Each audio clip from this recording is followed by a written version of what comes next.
अस्सलाम वालेकुम नाज़रीन, रिपोर्टिंग विद असद में आपको खुशामदीद। नाज़रीन, आज सुप्रीम कोर्ट में काफ़ी हेक्टिक दिन रहा और तकरीबन मैराथन जो है वो हियरिंग्स होती रही हैं दो मुकदमात की। एक तो नाअहली से ताहियात नाअहली से मुतालिक था और दूसरा जबरी गुमशुदगियों का था। तकरीबन 4-4.5 घंटे की ये जो प्रोसीडिंग थी, इसका खुलासा हम आपको बताएंगे तकरीबन 8 मिनट में। और इस वक्त हमारे साथ सीनियर सहाफ़ी नासिर इकबाल साहब हमारे साथ मौजूद हैं।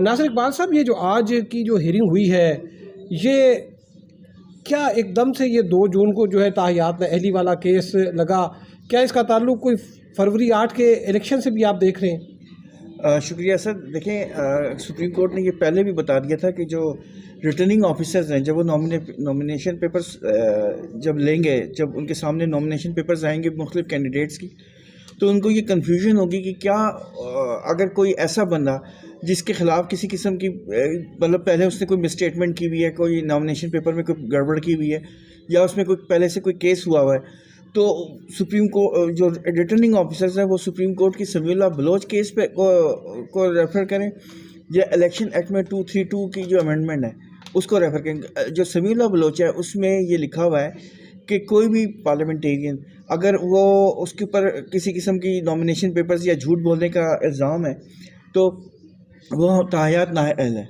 वो इलेक्शन में हिस्सा नहीं ले सकता। लेकिन इलेक्शन एक्ट कहता है कि ऐसा शख्स जो है वो 5 साल के लिए नाअहल है। तो ये कन्फ्यूजन है। तो इस कन्फ्यूजन को दूर करने के लिए ये बेसिकली ये केस उठाया गया था, और आज चीफ जस्टिस साहब ने ये क्लियर कर दिया है कि हमें 11 जनवरी तक ये मामला ख़त्म करना है। मतलब 11 जनवरी में इसमें देखिए ताहियात नाअहली का, जहाँ तक मुझे भी थोड़ी बहुत इसकी जो समझ बूझ है वो ये है कि जो इलेक्शन एक्ट है उसने तो कर दी, जहाँ पे मुद्दत डिफ़ाइन नहीं थी उन्होंने बताया कि 5 साल है, लेकिन जो आर्टिकल 62(1)(f) है उसमें मुद्दत नहीं थी। और जो सुप्रीम कोर्ट ने ताहियात नाअहली के केस में, जिसमें ये नवाज शरीफ और जहांगीर तरीन जो हैं वो भी उसकी जद में है, कि वो उन्होंने कॉन्स्टिट्यूशनल जो प्रोविज़न है उसकी तशरीह की थी सुप्रीम कोर्ट ने। और क्या इलेक्शन एक्ट जो है वो तो एक अलग से चीज़ है, क्योंकि कल नैब ने भी जो है वो एक केस था कि वो कहते हैं कि हमारे तो एनएओ में 10 साल की है, तो ये 5 साल इलेक्शन एक्ट और एनएओ ये तो बराबर दोनों स्टैट्यूट है, एक्ट ऑफ पार्लियामेंट से। तो क्या ये जो ताहियात नाअहली जो कि कॉन्स्टिट्यूशन में है, आइन में है, ये इलेक्शन एक्ट से आप समझते हैं कि वो उसका ओवरराइडिंग इफेक्ट होगा इसका? देखें, ये चीज़ ध्यान में रखें कि आर्टिकल 62 जो क्वालिफिकेशन करती है पार्लियामेंटेरियंस की, और आर्टिकल 63 जो डिसक्वालिफिकेशन करती है, ये एक ही वक्त में वो आइन में शामिल हुए थे, नंबर 1। तो जब वो एक ही वक्त में आए थे तो आर्टिकल 62(1)(f) बताती है, उस पर टाइम पीरियड नहीं है, वो तो सुप्रीम कोर्ट की जजमेंट लाइफ टाइम बताती है ना। लेकिन 63(1)(h) जो है वो 5 साल बताती है।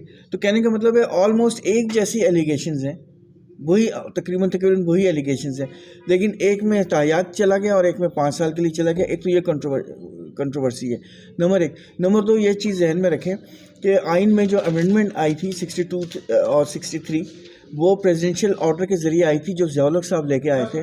तो ये सुप्रीम कोर्ट की ही जजमेंट्स में बहुत सारी जगह लिखा है, जिसमें समीउल्लाह बलोच जजमेंट में भी ये लिखा हुआ है और अल-जहार में भी लिखा हुआ है कि अगर कोई कन्फ्लिक्ट होती है किसी प्रोविज़न में, तो जो ओरिजिनल आइन कहता है वो प्रिवेल करेगा, वो वाला आइन जो कहता है वो प्रिवेल नहीं करेगा जो किसी डिक्टेटर ने अमेंडमेंट की हुई है। तो इसका मतलब है कि जो ताहियात नाअहली है वो उसका कंसेप्ट अब ख़त्म होने जा रहा है। लग ऐसे ही रहा है कि ताहियात नाअहली का कंसेप्ट ख़त्म होने जा रहा है, क्योंकि ये 62(1)(f) में 18 अमेंडमेंट के ज़रिए आया था, declaration by the court of law. ये इसलिए आ गया था क्योंकि उस ज़माने में रिटर्निंग ऑफिसर सिर्फ इस बात पे लोगों को नाअहल कर दिया करते थे, नॉमिनेशन पेपर रिजेक्ट कर दिया करते थे कि उनको दुआए कनूत नहीं आ रही थी, इसलिए 18 अमेंडमेंट ये आया था डिक्लेरेशन। लेकिन मसला ये है कि डिक्लेरेशन जो है ना, वो एक सिविल मैटर में एविडेंस रिकॉर्ड किए बगैर आप कैसे एक बंदे को हमेशा के लिए नाअहल कर सकते हैं। तो आज सुप्रीम कोर्ट में जो है वो आपने क्या चीज़ ऑब्ज़र्व की? तो यही बात है कि एक अमेंडमेंट जो है वो एक डिक्टेटर लेके आया है। दूसरा ये है कि जो है जिस जज ने समीउल्लाह बलोच को ऑथर किया था, यानी जस्टिस उमर अता बंदियाल साहब ने, उन्हीं जज ने फैसल वाडा में बिल्कुल कॉन्ट्रेरी व्यू लिया और उस पर यह लिखा कि फैसल वाडा पे नाअहली नहीं होगी, डिस्क्वालिफिकेशन नहीं होगी, ठीक है। जबकि उन पर भी इल्ज़ाम वही था कि उन्होंने अपना ड्यूअल नेशनलिटी छुपाई थी।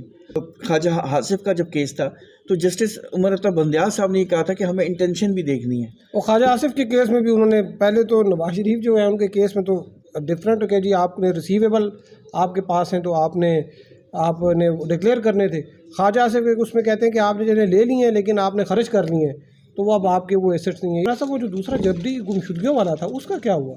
में बेसिकली ये उसमें प्रॉब्लम ये है कि वो शोएब शाहीन साहब तो आ गए, लेकिन उन्होंने जिन जिन लोगों के नाम लिए वो सारे वो नाम हैं जो पीटीआई के लोग हैं और वो जो उठाए गए और वापस भी आ गए। तो कोर्ट का ये कहना था कि यार ये सारे के सारे लोग इन्फ्लुएंशियल हैं, इनमें से कोई भी बंदा, कोई मिनिस्टर रहा है, कोई कुछ था, कोई कुछ था, और एक बंदा भी ऐसा नहीं है जिसका एफिडेविट लगा हुआ है केस में।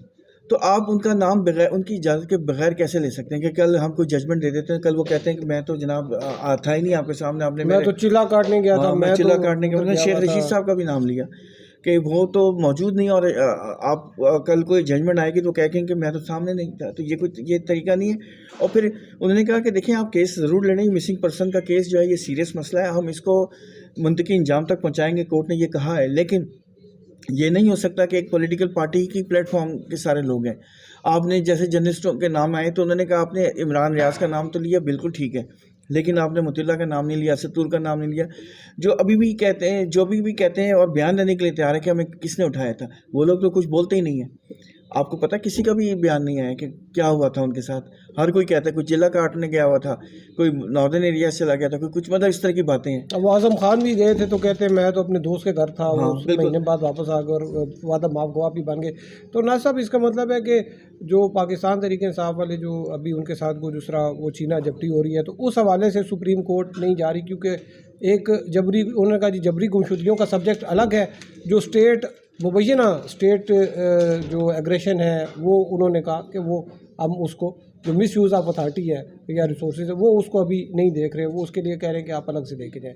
तो अब इसमें जो है इसमें आप मज़ीद क्या देखते हैं कि देखिए उसमें कोर्ट ने आज ये क्लियर कर दिया कि देखें जो मिसिंग पर्सन का इशू है ना, ये बहुत बड़ा मिसयूज़ भी हो रहा है। इसकी वजह ये है कि कुछ लोगों को तो जनरली उठाया गया है और वो वाकई मिसिंग है और उनके साथ ज्यादती हुई है, ठीक है, वो तो हम उसमें इंटरेस्टेड हैं। लेकिन कुछ लोगों को जो कुछ ऐसे भी हैं जो मिसयूज़ कर रहे हैं, जैसे जहार में चले गए, अफगानिस्तान चले गए, किसी जगह चले गए और उनकी फैमिली ने मिसिंग पर्सन की पिटीशन फाइल कर दी। अब पता ही नहीं है कि वो मारा गया किधर है।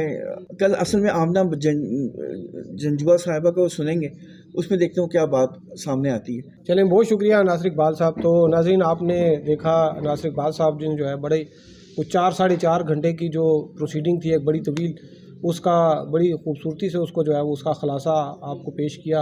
आपको मज़ीद भी जो है इस तरह के ख़ुलासे पेश करते रहेंगे। अब तक के लिए इतना ही, हमारे साथ रहने का शुक्रिया। अल्लाह हाफ़िज़।